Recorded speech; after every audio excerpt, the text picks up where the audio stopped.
سلامونه، وخت مو په خیر. شبنم مزریم د تیرو نیوز 24 ورځنیو سپورټي خبرونو ته ښه راغلاست.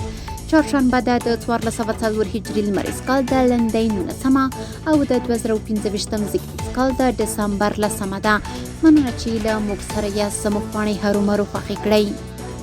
د افغانستان فوټسال ملي لوبډلې د کویټ پر وړاندې دوستانه سیالیو لپاره د لوبغاړو نوملړ اعلان شو.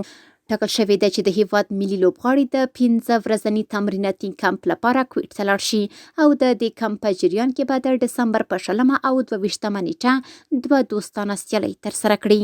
د دغه تمریناتي کمپ موخه د 2026 د اسیا فوټسال ملتونو جام ته له ګډون مخکې د لوبغاړو ترمنځ د همغږۍ او تخنیکي چمتووالي لوړول ښودل شوي. د بلخ ولایت په کلدار ولسوالۍ کې د اتیا پهلوانانو ترمنځ د کوروش سیالۍ ترسره شوې.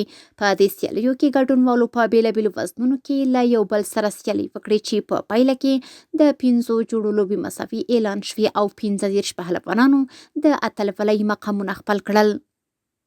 د کابل په یکتوت میدان کې د بوزکشي ملي فدراسیون لخوا د اس ساتونکو، سرټیمونو، چپاندازانو او نیزه وهونکو د پوهاوي ورکولو سیمینار ترسره شو.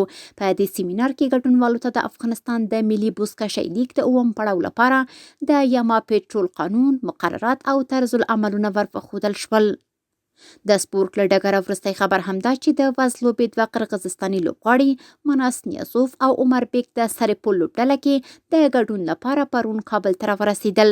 د سرپول د لوبډلې مسؤلینو له دغو لوبغاړو تود هرکلی کړی او تمه لري چې د دوی په ګډون به د لوبډلې د سیالیو کچه نوره هم لوړه شي.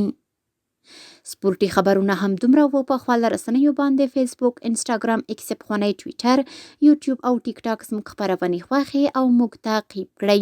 ادرس یې 0 نیوز 24 تر سبانۍ خپرونې. د الله په امان.